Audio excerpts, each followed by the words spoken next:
강유정 대변인입니다. 이재명 대통령이 오늘 차관급 인사를 단행했습니다. 먼저 국방부 차관은 이두희 전 육군 미사일 전략사령부 사령관입니다. 제28 보병 사단장, 국방부 정책기획관, 제1군단장, 미사일 전략사령부 사령관 등 야전과 정책부서를 두루 거친 국방 전문가로서 온화한 리더십과 소통 능력을 겸비했습니다. 변화하는 전장 환경에 대응하고 한미동맹에 기반한 전방위적 억제 능력을 확보할 적임자입니다. 또한 AI와 첨단 과학기술을 접목한 국방 운영 혁신도 잘 해낼 거라는 점이 높이 평가됐습니다. 보건복지부 1차관은 이슬한 보건복지부 사회복지정책실장입니다. 보건복지부 내에서 연금재정과장, 연금정책과장, 연금정책관 등을 거친 대표적 연금 전문가입니다.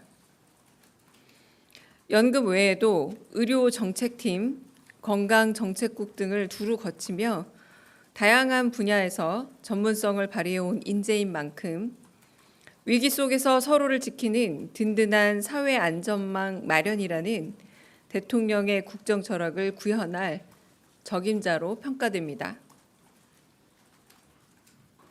환경부 차관은 금한승 국립환경과학원 원장입니다. 환경부에서 30여 년간 근무하면서 기후 탄소 정책실장, 탄중이 사무차장, 기후변화 정책관, 정책기획관 등을 두루 역임했습니다. 환경정책 전반에 대한 경험과 전문성을 보유했고 정책 경향에 밝은 환경정책통이라는 평가입니다. 오랜 경륜과 사명감을 바탕으로 기후위기 등 환경 문제에 잘 대응해 나갈 적임자입니다.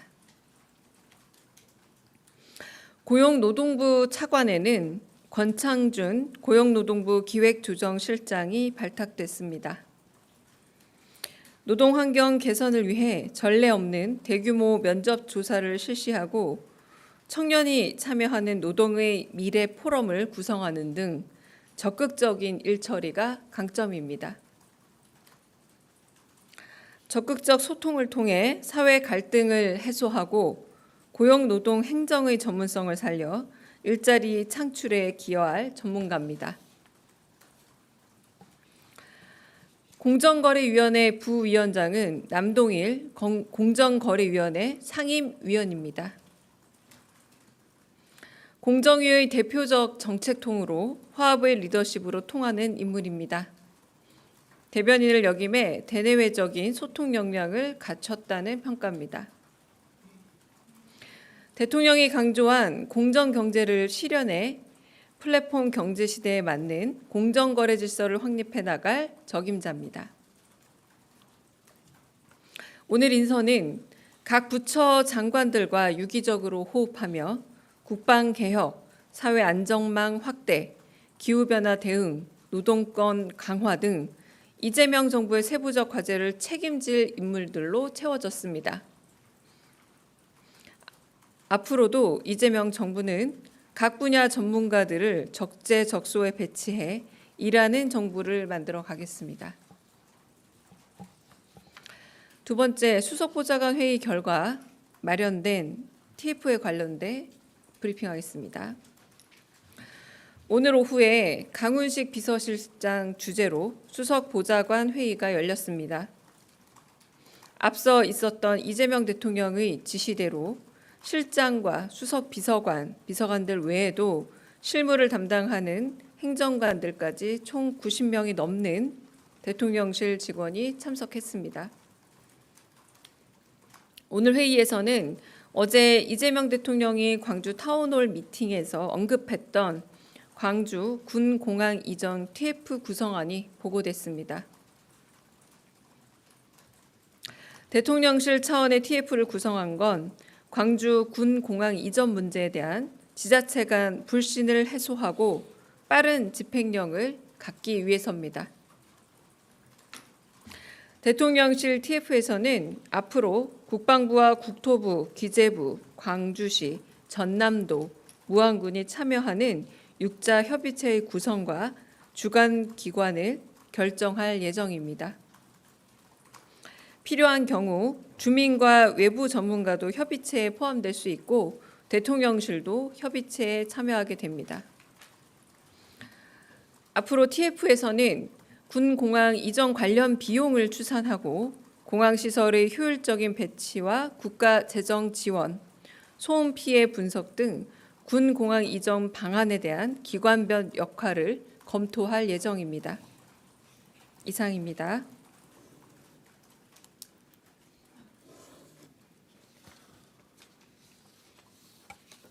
네, 혹시 질문 있으면 질문 받는데요. 아직은 KTV 외에는 영상은 정리하도록 하겠습니다.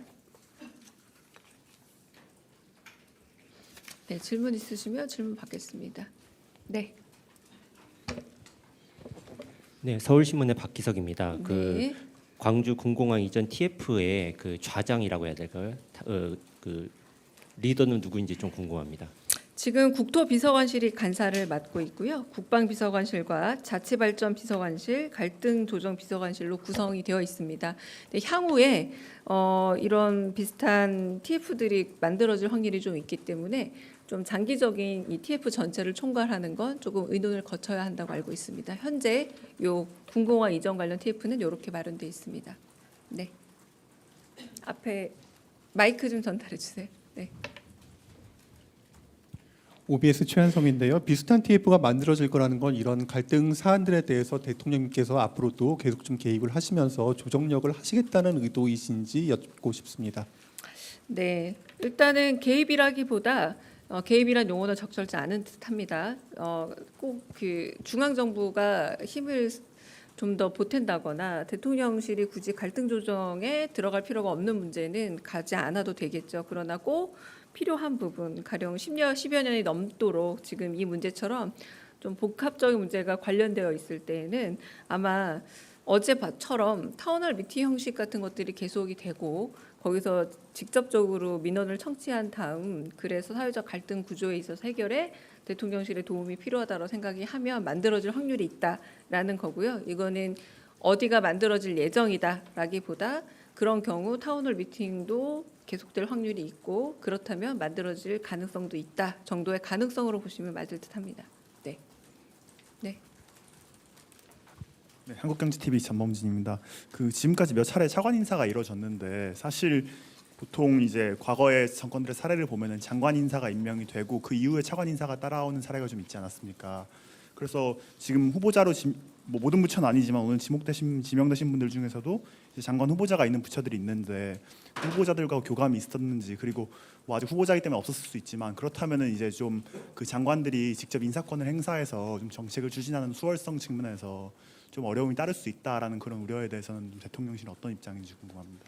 일단은 첫 번째 질문에 대해서는 인사에 관한 하는 이재명 정부의 원칙이 있겠죠. 그리고 그런 방면에서 실질적인 장관 인사들과 그리고 이제 차관 인사들 검증이 거치고 난 이후에 지금 발표하고 있다고 말씀드릴 수 있겠습니다.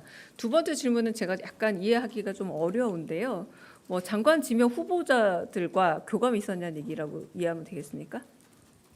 있었는지 그리고 혹시 없었다면은 뭐 사실 아직 후보자 신분이기 때문에 없었을 수 있는데 그렇다면은 이제 장관들도 이제 본인들과 같이 일할 차관들을 임명할 수 있지 임명에 대한 목소리를 낼 수 있는데 그러지 못함으로써 이제 좀 국정과제 추진이나 이런 거에 있어서 어려움을 겪을 수 있지 않나 뭐 그런 얘기가 관가에서도 나오곤 하더라고요. 그래서 그런 거에 대해서 어떻게 어떤 보시는지. 관가에서요? 이제 세종관가. 세종 관가에서요? 예. 어떤 부처에서요? 그거를 제가 말씀드리기는 좀 어렵죠. 제가 말씀드리기 어려운 네네. 부분이고 일단은 인사 문제에 대해서는 인사권자의 고민과 여러 가지 상황판은 있지 않았을까라는 생각이 들고요. 장관은 제가 알기로 아직 후보자로 알고 있습니다. 내정자고 인사청문회도 거쳐야 하는 걸로 알고 있기 때문에 그 부분에 대해서는 제 판단에는 확인해 볼 여지도 별로 없을 것 같긴 한데 한번 확인은 해보겠습니다. 네. 저 매체가 어디신지 좀. 네, 네. 안녕하세요. 오마이뉴스 이경태 기자입니다. 어제 국정기획위에서 부동산 대책과 관련해서 단기적 대책 같은 경우에는 대통령실과 정부 그리고 국회가 해야 될 것이다라고 했거든요. 여기 관련해서 대통령실에서 부동산 대책 관련해서 좀 논의를 하고 있는 단위가 있는지 아니면은 대통령께 보고가 올라간 것들이 있는지 좀 궁금합니다. 네, 그건 좀 더 확인이 필요한 상황이라고 알고 있고요. 네, 확인이 된 이후에 말씀드리겠고 아마 뭐 확인이 된 이후도 뭐 관련된 그런 부처에서 혹은 관련된 처에서 먼저 브리핑이나 뭐 말이 있지 않을까 싶습니다. 현재로서는 좀 확인해 볼 사항으로 판단됩니다. 네. 네. 저 뉴스원의 한재준 기자인데요. 그 대통령께서 저번 수보 회의에서 이제 뭐 환율이나 유가 문제 언급하시면서 좀 대책 세워달라고 좀 제시도 하셨는데 오늘 회의에서도 좀 후속 조치에 대한 뭐 좀 논의가 있었을지 궁금하고요. 그리고 이제 뭐 그 경제 문제가 좀 시급한데 저희 지금 어떻게 보면은 경제 컨트롤 타워 격인 뭐 부총리 인선이 아직 안 됐는데 뭐 이번 주 안에 좀 낼 수 있을지 그것도 좀 답변 부탁드리겠습니다. 네, 첫 번째 말씀 같은 경우는 그 당시에 이제 중동 우리가 사태라고 부를 만한 좀 격변의 사건들이 있었던 시절로 기억이 나서 그래서 그 문제와 관련해서 혹시나 있을 유가 변동과 그리고 전체적인 환율의 변이에 대해서 추적하고 보고하라라는 말씀으로 이해가 됐고 그렇게 말씀을 하셨습니다. 근데 그 부분에 대해서 약간 잠정적으로 위험이 좀 해소된 상태가 좀 되지 않았습니까? 그렇지만 장기적으로 봤을 때 경제적인 변동 사항에 있어서의 국제 변화에 대해서는 추적하겠지만 아까 말씀하신 것처럼 당장 오늘 보고가 필요한 사안은 아닌 걸로 조금 정리가 된 듯합니다. 그리고 두 번째 같은 경우는 경제부총리뿐만 아니라 남은 내각에 대해서는 지금 빠른 속도로 지금 점검 중이고 그리고 한편으로는 그 내부적으로도 좀 살펴보고 있는 상황이라 그래도 너무 늦지 않은 선에서 아마 인선 발표, 내정자나 혹은 후보자 발표가 있지 않을까 생각은 하고 있습니다. 이것도 역시 구체적인 일정이 만들어지면 그때 공지를 하는 걸로 하겠습니다. 네, 네, 먼저 하고 다음에 드리겠습니다. 네. 네, 안녕하세요. 저 KBS 방준원인데요. 그러니까 어제 그 타운홀 미팅에서 로스쿨이랑 사법 시험 얘기가 나왔는데 대통령께서도 점심에 이렇게 식사를 하시다가 얘기가 나왔다고 말씀을 하셨는데 어떤 맥락에서 말씀하셨는지 좀 궁금하고요. 그리고 대통령님이 어제 검토도 말씀을 하셨는데 혹시 이후에 조금 후속으로 조치가 된 게 있는지 좀 궁금합니다. 어제 이제 워낙 이동 동선이 길었잖아요. 소록도 갔다가 거기서 다시 이제 광주 오고 하는 꽤 만만치 않은 여정에서 이제 저희가 도시락 먹었습니다. 사실은 도시락 먹으면서 좀 이런저런 얘기들 편하게 주고받던 상황에서 그 요즘에는 판사나 검사가 되는 길이 오히려 이제 로스쿨이 더 많은 문호를 개방하고 많은 다양한 계층의 다양한 사람들이 과거처럼 시험을 본다기보다 아주 어렸을 때부터 좀 일테면 계층적 장벽에 갇혀서 여러모로 좀 다양한 계층이 접근이 어려워진 게 아닌가라는 걱정이 있다라고 그걸 대통령께서 먼저 말씀하신 게 아니라 얘기를 하는 와중에 저도 누가 먼저 했는지 기억은 안 나고요. 좀 얘기가 주제가 흘러갔습니다. 점심 먹으면서 막 회의를 한 건 아니었거든요. 근데 거기에 참석해 있던 전하 정책실장이나 모두 좀 그런 측면이 있는 것 같다. 듣기로는 뭐 로펌에 들어가고 할 때도 상당히 좀 여러 가지로 현실적 제약들이 있는 모양이다. 이런 얘기들을 이제 서로 들은 정보 차원에서 약간의 이야기를 주고받았고 마침 어제 타운홀 미팅에서 사법제도 부활에 대한 민원이 있었잖아요. 그래서 그 말이 아마 그 점심 때 나눈 이야기를 환기를 하게끔 해드린 것 같습니다. 근데 그 부분에 대해서 어제 또 대통령께서 하신 말씀이 있죠. 이런 거는 제도적이고 정책적인 부분이기 때문에 바로 어떤 변화를 말하는 건 쉽지가 않다. 그러나 그런 부분에 있어서 조금 그 음서제 같은 영향이 있는 것은 아닌가 좀 걱정은 된다라고 말씀을 하셨기 때문에 방금 말씀하신 것처럼 즉시 검토가 이루어질 사항으로 파악하진 않았고요. 하지만 그런 부분에 있어서 좀 아쉬움은 있다 정도의 의견을 밝힌 것은 맞다고 할 수 있을 것 같습니다. 네, 마지막 질문. 여기 질문 네. 먼저 받고 하겠습니다. 네. 안녕하십니까, 뉴스웍스 이한익입니다. 어제 타운홀 미팅에서 대통령께서 전국적으로 지역 주택 조합 문제가 심각하다고 하시면서 대통령실 차원에서 실태 조사를 지시했다고 하셨는데 어떻게 진행되고 있고 어떤 조치가 이루어지고 있는 건지 궁금합니다. 네, 그 문제는 사실상 대선 후보 시절에서 경청 투어를 할 때도 어딜 가나 꼭 한 분씩 그 문제들에 대한 좀 토로가 있었습니다. 어느 지역에 가나 한두 분씩 꼭 그렇게 계약서를 들고 와서 지금 여러 이제 분양에 있어서의 문제가 있다라는 걸 좀 파악하신 상태였기 때문에 지금 전수조사 내지는 그런 부분에 대해서 정책실장에게 지시한 상황이고요. 그건 제가 말씀드렸다시피 전수조사 및 여러 가지 상황들이 필요하기 때문에 바로 결과가 나오긴 조금 시간이 걸리지 않을까 싶지만 전수조사 착수했다라는 것만 말씀드리겠습니다. 네, 여기 네.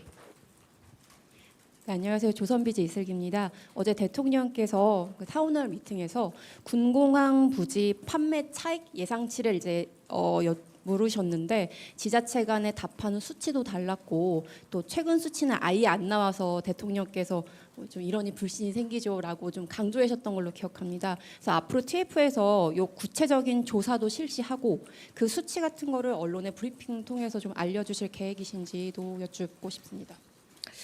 그 나중에 브리핑 통해서 알려줄지에 대해서는 지금 말씀드리기 어렵지만 말씀드린 것처럼 어제 이제 8천억과 1조 사이 2천억 정도의 차이도 있었고 그리고 소음 피해 같은 경우는 조사 시점이 꽤 과거였기 때문에 다시 한번 한다라는 측면이 있어서 그런 부분에서 저희가 TF 구성에 다양하게 국토도 들어가고 국방도 들어가고 갈등 조정도 들어가고 그리고 육자 협의체 안에도 국토부, 기재부, 광주시, 전남도, 무안군이 다 들어간 겁니다. 그래서 그런 부분에 대한 합리적인 결과치를 얻기 위해서 다시 한번 수치도 점검할 예정이라고 저도 알고 있고요. 그 결과에 대해서는 아마 정확히 예고를 하기는 어려우나 그래도 뭐 브리핑 같은 것들이 있을 수 있지 않을까 싶긴 합니다. 네, 마지막 질문으로 제가 네.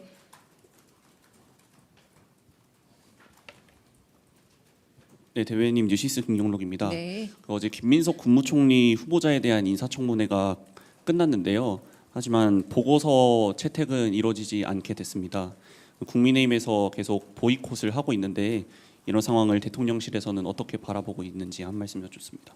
그리고 질문 하나 더 드리면 생중계라서 외교 사안을 여쭤도 되는지 모르겠는데요. 그거는 좀 이따가 다시 물어보시면 어떨까요? 네. 외교 사안은 어떤 사안이라도 외교나 안보 문제는 지금 생중계되는 백불에서는 대답이 어렵습니다. 네, 다시 제가 이따 카메라 끄고 그거는 안보나 보안에 대해서는 보시는 분들도 오해 없으시게 요거는 하기 어렵다라고 미리 말씀드리겠습니다.